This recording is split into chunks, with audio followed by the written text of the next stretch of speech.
Monsoon তো already cover করেই গেছে এবং মনসুনের আবহাওয়া আপনারা দেখতেও পাচ্ছেন, সব সময় ক্লাউডি স্কাই ইত্যাদি এবং মাঝে মাঝেই বিভিন্ন এক পশলা করে বৃষ্টি হচ্ছে। এটা টিপিক্যাল মনসুনের হাওয়া আমরা পেয়ে গেছি।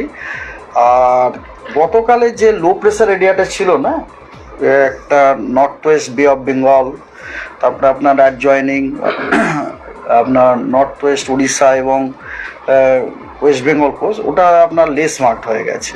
ওটা আজকে আর নেই, ওটা দুদিনই থাকলো। তবে আজকে একটা আপনার সাইসার আছে লো লেভেলে, যদিও ওই সাইসারটা আমাদের রিজিয়নে হয়তো অতটা বেশি এফেক্ট করবে না, ওটা ইস্ট ঝাড়খণ্ডে আছে। তো যেহেতু ওটা ইস্ট ঝাড়খণ্ডে, সেই জন্য আমরা হয়তো পশ্চিমের যে জেলাগুলো আছে সেগুলোতেও একটু বৃষ্টি পেতে পারি। আর এই হচ্ছে মোটামুটি সিনপটিক ফিচার। আর ডেলি ফোরকাস্ট হচ্ছে এইরকম, যেমন আজকে পশ্চিমবঙ্গের সব জেলাতেই ওয়াইড স্প্রেড রেনফল হওয়ার সম্ভাবনা আছে, আমরা ফোরকাস্ট দিয়েছি।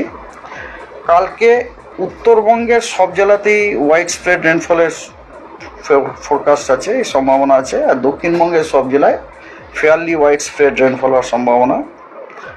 2 তারিখে আপনার উত্তরবঙ্গের দার্জিলিং, কালিম্পং, জলপাইগুড়ি, আলিপুরদুয়ার এবং কোচবিহার, এগুলোতে ওয়াইড স্প্রেড রেনফল হওয়ার সম্ভাবনা আছে। আর উত্তরবঙ্গ এবং পশ্চিমবঙ্গের বাকি সব জেলাতে ফেয়ারলি ওয়াইড স্প্রেড রেনফল হওয়ার সম্ভাবনা আছে। তারপরে আপনার 3, 4, 5 জুলাইতে দার্জিলিং, জলপাইগুড়ি, কালিম্পং, আলিপুরদুয়ার এবং কোচবিহারে ওয়াইড স্প্রেড রেনফলের সম্ভাবনা আছে। দিনাজপুর, মালদাতে ফেয়ারলি ওয়াইড স্প্রেড হওয়ার সম্ভাবনা আছে এবং দক্ষিণবঙ্গের সব জেলাতেই ওয়াইড স্প্রেড রেনফল হওয়ার সম্ভাবনা আছে।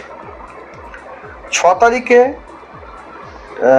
এগেন দার্জিলিং, জলপাইগুড়ি, কালিম্পং, আলিপুরদুয়ার এবং কোচবিহারে ওয়াইড স্প্রেড রেনের সম্ভাবনা আছে এবং বাকি সব জেলায় ফেয়ারলি ওয়াইড স্প্রেড হওয়ার সম্ভাবনা আছে। তাহলে আমরা মোটামুটি দেখতেই পাচ্ছি যে নর্থ বেঙ্গলের যে উত্তরের যে 5টা জেলাতে কিন্তু প্রতিদিন ওয়াইড স্প্রেড রেনফলের সম্ভাবনা আছে। আর সাউথ বেঙ্গলেও আপনি যদি দেখেন, এক্সেপ্ট এ ফিউ ডেজ, আপনার একদিন বা দুদিন বাদ দিয়ে প্রত্যেক দিনই কিন্তু সব জেলাতে ওয়াইড স্প্রেড রেনেরই সম্ভাবনা আছে। আর 1-2 দিন যেটা, সেটাতে আপনার ফেয়ারলি ওয়াইড স্প্রেড হওয়ার রেনফল হওয়ার সম্ভাবনা আছে। তার মানে আমাদের গোটা পশ্চিমবঙ্গ রেনফল টিপিক্যাল যে মনসুন এসে গেছে তার আমরা প্রতিফলন দেখতে পাচ্ছি। ওয়ার্নিং, আজকে নর্থ বেঙ্গলে এক্সট্রিমলি হেভি রেনফলে অতি ভারী বর্ষণের লাল সতর্কবার্তা দেওয়া হয়েছে দার্জিলিং, জলপাইগুড়ি এবং আলিপুরদুয়ারে, এবং ভারী থেকে অতি ভারী বর্ষণের আপনার অরেঞ্জ সতর্কবার্তা দেওয়া হয়েছে আপনার কালিম্পং এবং কোচবিহারে আজকে। আর ভারী বর্ষণের ইয়েলো সতর্কবার্তা দেওয়া হয়েছে দিনাজপুর এবং মালদাতে। আর ভারী বর্ষণের ইয়েলো সতর্কবার্তা দক্ষিণবঙ্গেও বেশ কয়েকটা জেলাতে দেওয়া হয়েছে আজকে।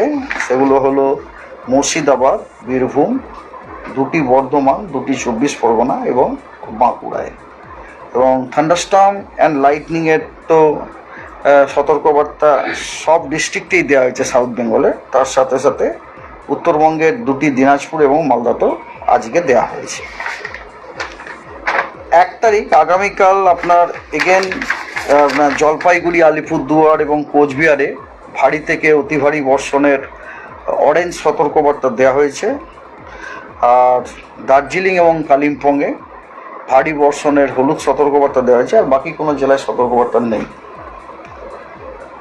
2 তারিখে জলপাইগুড়ি, আলিপুরদুয়ার এবং কোচবিহারে আপনার ভারী বর্ষণের হলুদ সতর্কবার্তা দেওয়া হয়েছে, ঠিক আছে। আর 3 তারিখে ভারী থেকে অতি ভারী বর্ষণের কমলা সতর্কবার্তা দেওয়া হয়েছে আপনার জলপাইগুড়ি, আলিপুরদুয়ার এবং কোচবিহারে, এবং ভারী বর্ষণের হলুদ সতর্কবার্তা দেওয়া হয়েছে দার্জিলিং, কালিম্পং এবং দক্ষিণবঙ্গের নদিয়া এবং 2টি 24 পরগনা ডিস্ট্রিক্টে 3 তারিখে। আর 4 তারিখে জলপাইগুড়ি এবং আলিপুরদুয়ারই খালি ভারী বর্ষণের হলুদ সতর্কবার্তা দেওয়া হয়েছে, আর কোনো জেলায় সতর্কবার্তা দেওয়া নেই।